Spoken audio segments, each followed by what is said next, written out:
Okay, start na po tayo dahil 500 na. Magandang araw sa atin lahat mga kababayan, saan man panig kayo ng daigdig naron. Dito na naman tayo sa another episode ng ating vlogs, Badong Aratilis po. Pag-uusapan natin ngayon, ito po no, sino po ba yung nakakabilib talaga? Kasi lagi po nilang kinukumpara no. May achievement na konti, ikukumpara kay Duterte, sisiraan na yung Duterte. Ganun po yung nakita natin. At ngayon po malala na, no? Yung mismong mga hinahangaan natin na ginawa ni Pangulong Duterte, yun na po mismo yung sinisiraan ng mga Quadcom na ito pong gobyerno na to. Napakarami pong problema ng Pilipinas. Naiuna na po yan eh. Napatiuna na po yan ni Vice President Sara Duterte. Hindi ako ang problema ng Pilipinas. Bakit nakasentro sa akin? Ang daming problema. Yung kawalan po natin ng paghanda sa mga binaha. Kitang-kita po yan. Mahina lang po, palalakihin na lang nila. Parang, no, nakakatakot po tong gantong uri ng gobyerno kasi balik lang ng balik, no? Hindi po sila nasasaktan. Kunwari, may namatay po sa baha. Bakit? May namatay din naman baha nung panahon ni Duterte. May namatay din naman ng baha. Pagkapalpak po yung mga pinagsasabi, lalo na ng PNP chief, na ginawa pong yung droga po ay ginawang energy drink. Ginagawa pong energy extension. Pinangangatwiranan, imbis na labanan, pinangangatwiranan ng paggamit ng droga, malala na po yan, no? Yan po ang mga pag-uusapan natin, pero bago yan, kung bago ka pa lang dito sa ating channel, mag-subscribe ka na. Dahil ito lang ang tayong channel na may kinikilingan, may pinapanigan, una sa balita, uli sa impormasyon, kaya ano pang hinihintay nyo? Pindot na.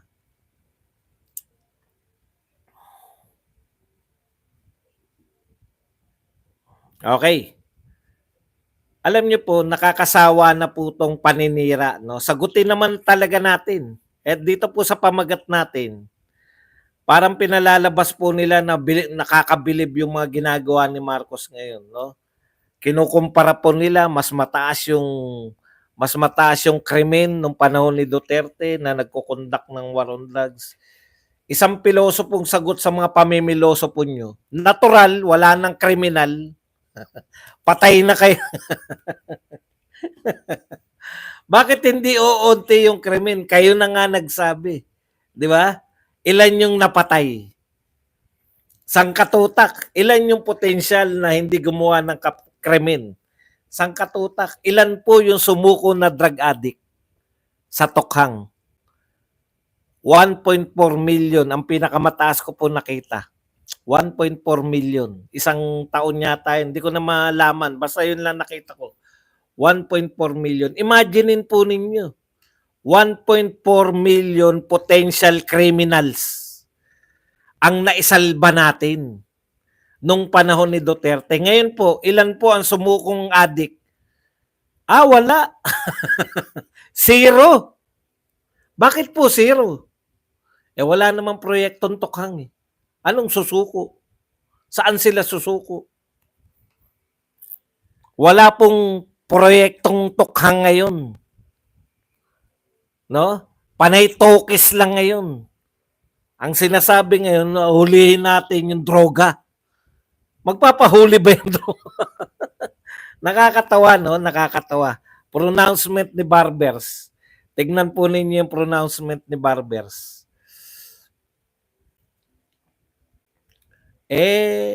Totoong may namatay. Tignan nyo sa war on drugs daw ni Tatay Digong, totoo daw na may namatay na ilang drug lords. O at least aminado ka. Pero, ito yung pero niya. Pero yung mga nabuhay na drug lords, nagpatuloy ng gawain. Tanong. Ito tanong ko sa iyo, Barbers. Practical na tanong. Kasi pinuputol niyo yung kwento hanggang panahon lang ni Duterte. Nung nagdeklara ba si BBM na bloodless drug war on drugs. Namatay ba yung mga drug lord? Malamang hindi kasi bloodless nga eh. Kung sinasabi nyo nung war on drugs na pinapatay yung mga drug lords, yung mga nabuhay, nagpatuloy ng kanilang negosyong droga, ano sa tingin mo ngayon ang ginagawa ng buhay na drug lord? Nagbago ng negosyo? Practical na tanong sa pilosopo yung pamimiloso po ninyo sa mga datos. Pinaiikot nyo yung mga data eh. Sinasabi nyo, hindi naman napatay lahat ng drug lord. Yung mga drug lord na nabuhay, nagpatuloy ng pagbebenta ng droga. Eh kung buhay sila nung panahon ni Duterte, namatay sila nung panahon ni Marcos? Nung walang pinapatay? Kung buhay sila at nagpatuloy nung panahon ni Duterte, may war on drugs, hinahunting sila, sa tingin nyo ngayon, bigla silang titigil? Dahil sinabi na, bloodless ang war on drugs. Ay, tumigil na tayo lahat. Lipat na tayo na iba negosyo, bloodless na eh. Mula po sa sinasabi mo, ikaw na mismo nagsabi, yung hindi napatay ni Duterte, marami raw yun na drug lord. Sige, tanggapin na natin na totoo yung sinasabi mo. Nagpatuloy daw sa pagbebenta ng droga. Nasaan sila ngayon? Nasaan sila ngayon? Buhay sila kanyo eh. Nasaan sila ngayon? Ay, si Marcos na, hindi na si Duterte. Hindi na tayo papatayin. Magpatiwakal na lang tayo. Ganun po ba nangyari? Kaya wala na nagbebenta? Mismo sa pamimiloso po nyo, itutuloy nyo lang yung kwento. Di ba? Sa kwento mo yan, hindi amin galing yan. Eh, yun yung problema eh. Natatabunan tayo ng paninira sa Duterte. Pero yung sinasabi nila, pwede mo namang ibalik sa kanila eh. Ibabalik mo lang eh. Ang kwento ni Barbers, sa totoo lang, hindi naman napatay lahat ng mga, may mga ano yan, may mga diin yung mga kwento nila. Hindi naman napatay yung mga drug lords. Nagpatuloy yun sa kanilang masamang gawain. Ibig nyo sabihin, ngayon, hindi na sila nagpapatuloy sa masamang gawain? Di ba? Piloso po kayo eh. Sinasabi nyo, hindi na patay ni Digong, kaya may drugs pa rin. Eh ngayon, wala na dahil iba na presidente. Ay, iba na presidente. Hindi na tayo papatayin. Ano gagawin natin? Hindi na tayo huntingin? Hindi na. Ay magpakamatay na lang tayo siguro para matigil yung droga. Sa sinasabi mo, palala talaga yung droga. Di ba? Ang ganda ng sinabi mo, Neil. Bakit ka na-block? Ano ba na-block? May na-block ba? Ang ganda ng sinabi mo, Neil Eva Byron. Bakit ka na-block? Sinong Eva Byron na na-block? Chismis rin.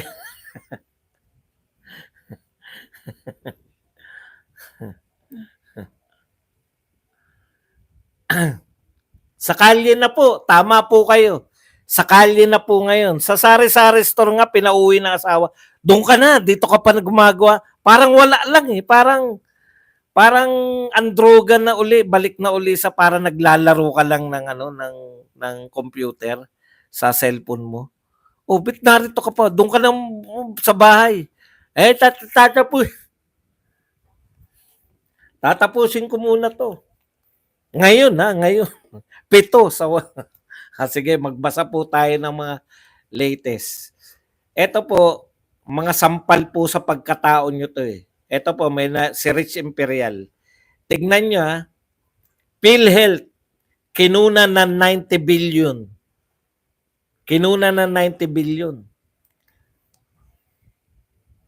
Yung dapat, kung matino kang congressman at senador, bakit nyo kukunan? Imbestigahan natin yung mga yan. Imbestigahan natin bakit kukunin nyo yung pera ng PhilHealth, etc. Dapat dyan magtagal, no? Isa lang yung PhilHealth. Okay, nag-imbestiga po ba sila? Opo, nag-hearing po sila tungkol sa Duterte. Okay, problem. Nagbenta ng pinakamaraming gold ang Pinas. Sa buong mundo, tayo po may pinakamaraming gold.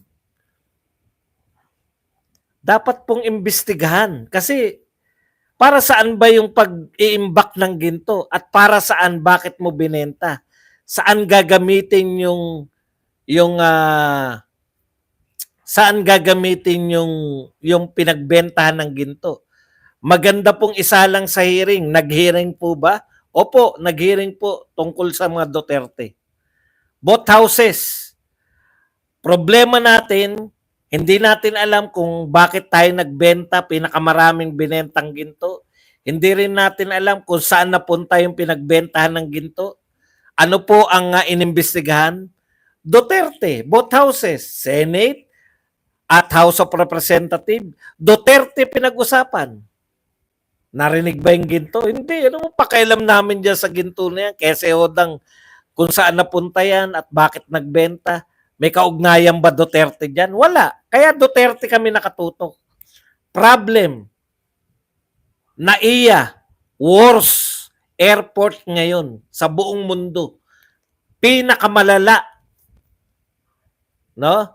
Ayon po to sa mga pinagpipitagan ng survey ng mga may kinalaman sa industriya ng paglipad. Worse ang NAIA. Okay? Dapat meron ng investigasyon, di ba? Nag-imbestiga po ba yung Senado at Congressman? Nag-imbestiga po. Ang inimbestigahan po nila si Duterte. Vice President Sara Duterte, ex-President Digong Duterte. Wala po silang pakialam kahit na tayo na ang worst airport. Ang importante sa kanila, sirain natin ang mga Duterte. Okay. Problema, baha. Bilyon-bilyon kada araw ang ginagastos natin sa flood control. Maraming namatay dahil sa lack of preparation. Walang mga evacuation center, wala tayong mga rubber boat, kahit alam na natin na paparating ang bagyo. Nag-imbestiga na po ba tungkol dyan sa flood control? Hindi po. Anong iniimbestigahan nila? Both houses. Senado, Duterte. House of Representatives, Duterte. Teka muna. Ito bang mga ginagawa ng Duterte? Latest to kasi may namamatay sa bahay. Hindi po. Nangyari po yan 2016. Nung mayor pa si Duterte nga yung iniimbestigahan. Mayor pa eh. Davao Death Squad pa eh. Mayor pa lang siya. Ngayon iniimbestigahan. Opo, nahanap pa nga yung mga putang. Intindi naman talaga, no? Makakatugon ba yan sa problema ng flood control natin na ginagastos? Gastos lang po tayo ng gastos. Wala po kaming pakialam. Senador at congressman kami. Duterte ang kinakailangan namin siraan. Mawasak na Pilipinas, sisirain namin ng Duterte. Kahit mawasak ang Pilipinas, masira lang namin ng Duterte. Anong hinihiring? Duterte! Duterte! Problem. Manila, number 1 po sa crime. Sa buong Southeast Asia. Tanong nyo po kung sino iniimbestigahan. Duterte pa rin. Yung krimen ng Duterte noong 2016. Puta, mayor siya noon. Ganito nangyari.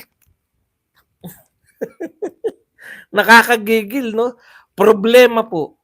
Manila ay missing children and adults. Hindi natin alam bakit may mga nawawalang. Marami pong missing. Ang dami na pong tsorya. Bakit nawawala? Biglang may mga nawawala. Napakarami pong missing. Hinahanap po ng mga kamag-anak. Ang huling suot, ganito. Problema po nawawalang mga bata at mga adult.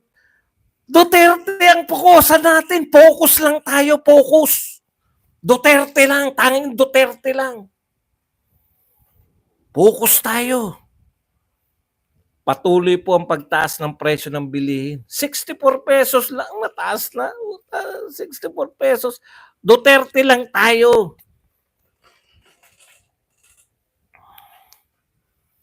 Yan po ang gobyerno natin, no?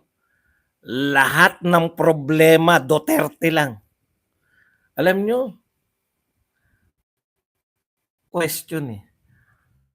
Kada testigo, may mga bagong mga sinisiwalat, sasamang tao. Masasamang tao, bakit kaya hindi dumadalo? Duwag kasi, duwag. Totoo lang, hinahamon na kayo ng mga Duterte. Meron pala kayo natuklasan ng mga kasalanan namin. Bakit hindi nyo kami sampahan ng reklamo? Bakit hindi nyo po kami sampahan ng reklamo? Hindi sila magsasampa ng reklamo. Ang gusto lang naman nila siraan yung mga Duterte. Sino gamit nyo sa paninira? Media? May nagtitiwala pa ba sa media?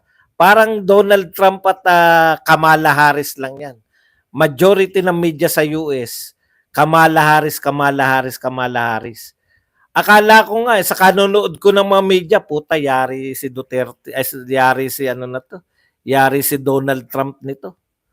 Panay Kamala Harris mananalo, Kamala Harris lahat eh. No? Ganun po sila eh. Ganyan po lumaro ang media kung sino po yung dudurugin nila. Paano ang media rito, pag-aari ng mga oligarko, yung oligarko po, 6 na taon na pinagtiisan si Duterte.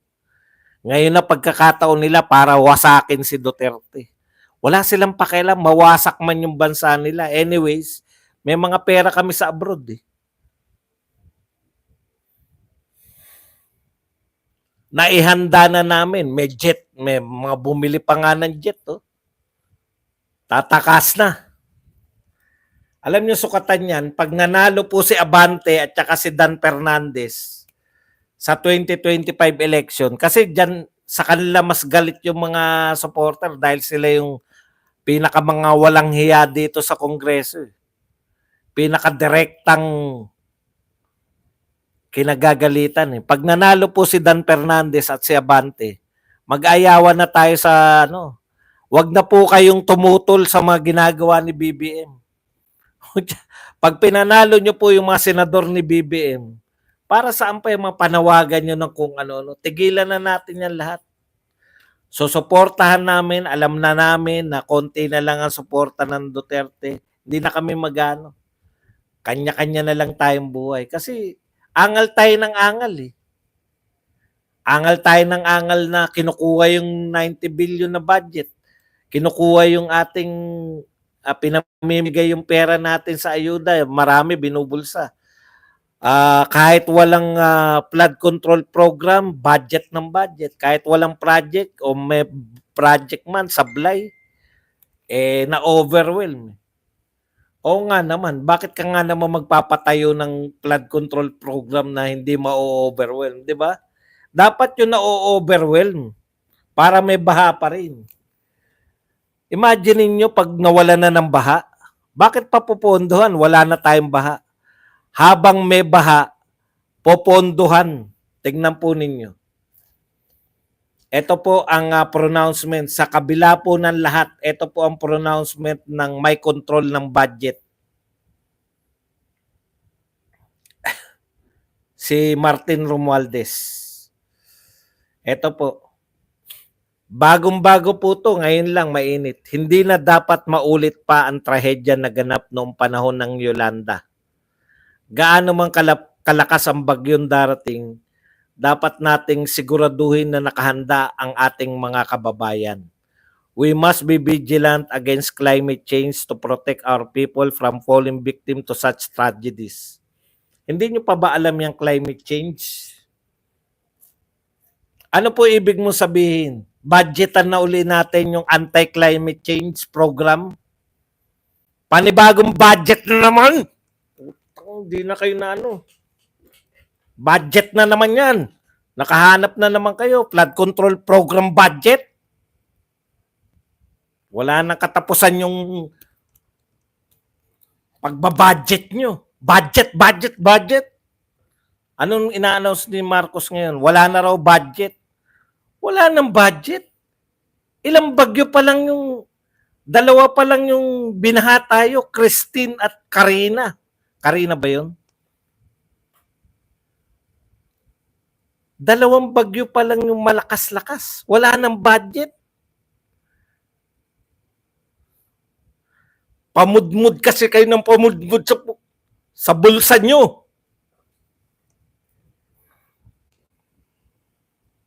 Laging walang budget, walang budget.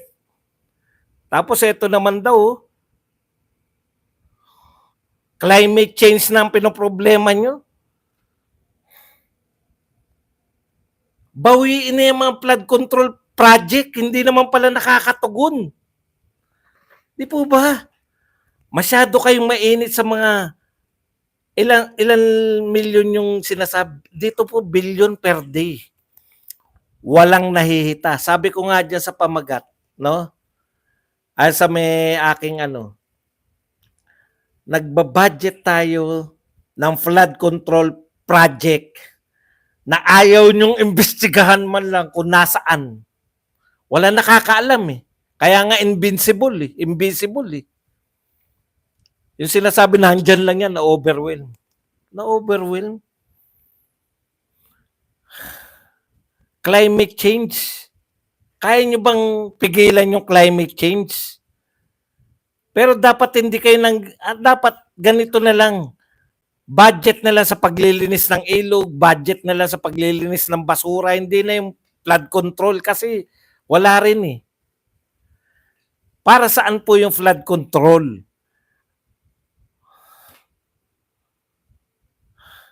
Hindi po ba? Ang flood control para makontrol yung baha, para mawala yung baha. Tapos eto na naman, para daw hindi tayo mabiktima, dapat daw handa tayo sa climate change. Pondo po yan. Handa sa pondo. Lagi tayong handa sa pondo eh. Ang dami yung pondo eh. Kaya lang pasensya na kayo mga kapatid, no? Alam niyo, makita ko pa lang yan si Martin tsaka si Ko. Nakakapanggigil na eh. Lalo na pag may mga sinasabi, wala po sa hulog yung mga pinagsabi. Dapat daw hindi na maulit yung Yolanda. Wala pa po tayong bagyong kasing lakas ng Yolanda. Ito po pipitsuging bagyo. 300 kilometers per hour yung si Yolanda eh. Pero nagkaroon na po ng kasing lakas ni Yolanda. Rolly, Odette. Pero hindi po kasing panahon po ni Pangulong Duterte. Kasing lalakas po ni Yolanda dumating. Pero hindi po tayo na perwisyo dahil handa tayo. Napaghandaan natin si Odette, napaghandaan natin si Rolly. Kayo hindi nyo nga mapaghandaan, wala pa po sa kalahati yung... Alam nyo po, ang mahirap pong sinasabi netong mga tokmul na to, yung patuloy na fans club nitong mga Marcos, Romualdez, Araneta ko. No? Yung fans club nila, ang sinasabi, panahon daw ni Odette, 400 something namatay kay Duterte, ngayon daw 100 plus lang. Hindi po baha yung nakapatay kay Odette. Alam nyo ba yun? Yung lakas ni Odette. Handa pa tayo niyan. Yung salawak ni Odette, 400 lang, di po tumuntong ng 1,000. Kasing lakas po halos ni Yolanda si Odette. Pero dahil handa tayo, na ilikas na natin yung mga tao natin. Eto po siya, wala namang paghanda eh. Namimigay pa kayo ng ayuda nung dumating yung bagyo eh.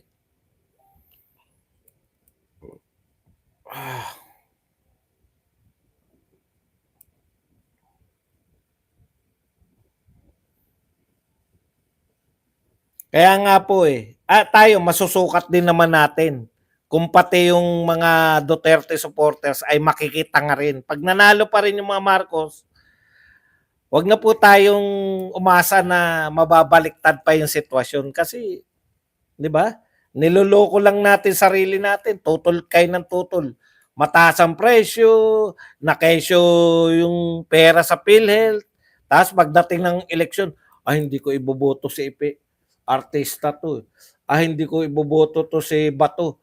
Hindi ko nagustuhan yung ginawa niya yung kasi Bato. Hindi ko gusto si Bongo. Kasi.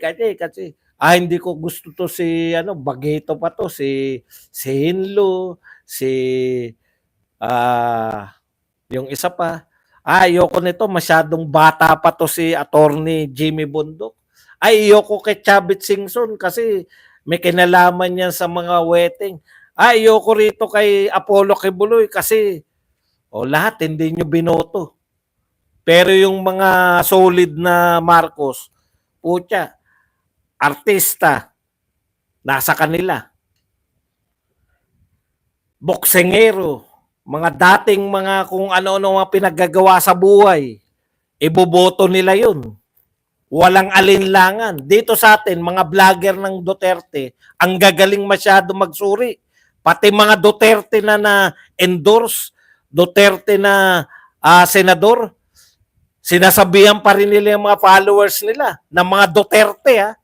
Wag natin iboto si Bato, wag natin iboto si Bongo, wag nating iboto si Rodriguez, wag natin iboto si lahat, wag iboto eh. Kung naniwala naman yung mga Duterte supporter na to ha. Yun po yung nakakatakot eh. Duterte supporter na kayo pero iboboto nyo pa rin sila. Sila Tito Soto, sila Lacson, si Bong Revilla, Lito Lapid, Abi Binay, at lahat ng si Aimee Marcos, boboto nyo pa rin lahat, di ba? Siyempre, tatak tulpo, puta, yung 2 tulpo, pasok pa rin sa inyo. Kaysa nga naman iboto nyo si Bato, kahit Duterte pa ako, hindi ko iboboto to si Bato, kasi sabi ng vlogger ko eh, sinabi ng vlogger ko eh, putya, mas magaling yung vlogger ko eh. Dapat pala pinatakbo nyo yung mga vlogger na nagsasabi na wag iboto yung mga Duterte para magkaalaman.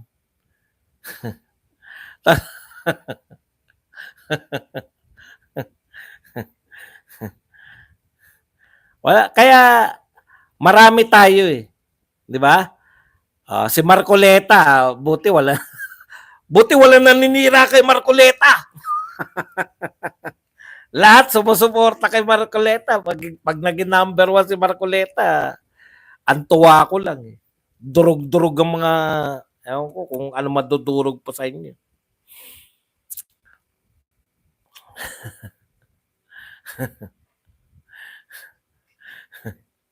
Ang dami nyo kasing pinakikinggan eh.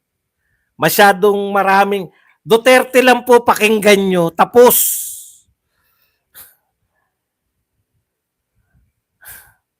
Parang feeling ng mga vlogger nyo, mas magaling pa sila si Duterte. Hindi ko po sinasabi huwag kayong makinig sa mga paborito nyong vlogger. Paborito nyo nga vlogger yan. Hindi po ako nagsabi huwag nyo silang pakinggan. Ang sinasabi ko this time, 99% pakinggan nyo sila. Pero pagdating sa boto, hindi naman mga politiko yung mga yan eh. Hindi po nila alam. Vlogger po kami. Magagaling po kami sa tokis-tokis. Ipaubayan nyo po yung politika sa mga Duterte. Alam po nila yung ginagawa nila. Ang kailangan po nila ngayon, suporta. No? Suporta. Sa kanilang mga Duterte, senatoriables, PDP, at yung mga endorse. Konti lang naman. 10 lang naman pa yung official na in-endorse at PNP. 'Di ba? Yung mga in-endorse, Kibuloy, Singson, Rodriguez. Siyempre, number 1 natin, Marcoleta. 4 na endorse, 6 na PDP. Sino po yung mga PDP? 6 ba? Puta, baka mali ako. Bakit 8 lang?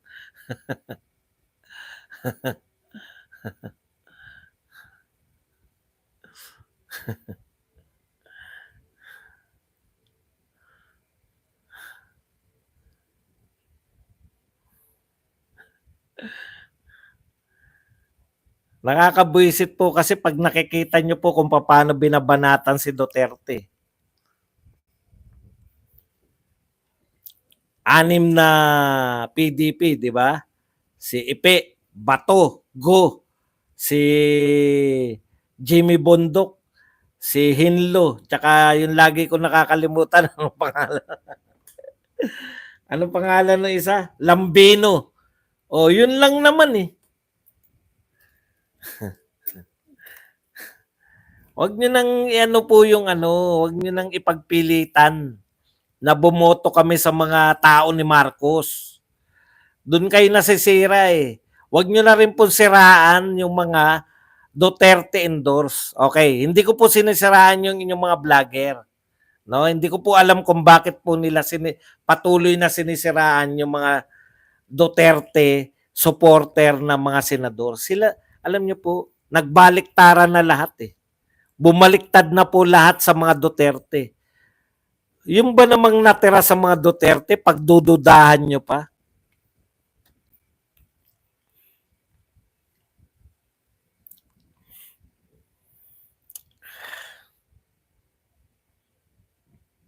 Okay. Tingin pa tayo ng iba. Ang tanong nga po, ganito, no? Lagi kayong, yan, meron na naman sila mga binabanatan, may mga bago na naman na protector naman ngayon. Hindi na sila nasiyahan na direkta. Ito mga, ang dami ng bintang ng mga quadcom eh. Di ba? Pinapatay ni Duterte yung mga, anong tawag dito, drug lord. Putya, sinuka sila ng tao eh. Pinatay na drug lord. Galit pa kayo? Ano ba talaga gusto ninyo mangyari? Okay. Wag niyo pong isama yung mga hindi po in-endorse, no? Hindi po natin babasahin yung mga hindi endorse. Marunong pa kayo eh. Yan yung problema, sinisingit niyo yung gusto niyo isingit. Iboto niyo po sila pero hindi po sila in-endorse ni Duterte. Alam niyo, tama na po. Pwede po ba tigilan na natin yung panlilinlang kahit dito sa channel? Tatanggalin ko kayo. Wala akong pakialam kung si Willie Ong, fans kayo ni Willie Ong. Hindi naman po siya in-endorse eh. Sabihin niyo po, eto po, sana isama ninyo si Willie Ong, mas katanggap-tanggap pa. Pero sasabihin ninyo parang siya ay endorse ni ni Tatay Digong. Magpakita po kayo ng video na in-endorse si Willie Ong. Hindi po ako galit kay Willie Ong. Baka nga iboto ko pa yan si Willie Ong. Pero wag nyo pong sinasama sa mga in-endorse. Kasi parang niloloko nyo ako eh. Niloloko nyo yung mga tao rito eh. Iba po yung gusto ninyo sa in-endorse. Yan na naman tayo eh. Pag inalaw kasi natin yan, si Willie Ong, na endorse.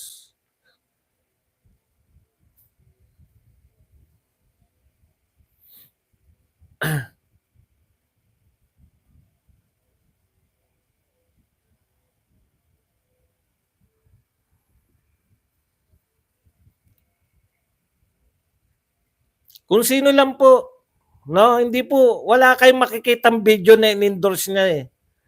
Wag niyo pong gamitin na yung mga Duterte, hindi na po kami papayag eh. Ito po endorse, buti pa ganito sabihin nyo, ito po yung in-endorse ng vlogger ko. Kahit hindi nyo nasabihin. Ayon po sa vlogger ko, na bilib ako, pwede po ba isama natin tong tao na to?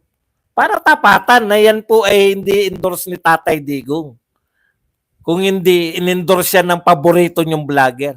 Wala po akong problema sa paborito nyong mga vloggers. Pero tama na po yung mga dikit-dikitan na akala mo mga pahiwatig na hindi na po kami papayag, no? Wala kaming pakialam sa inyong lahat. Duterte na lang kami ngayon. Kasi nanlilito kayo eh. Okay? Yan lang po ang ating topic. Pwede na po tayo.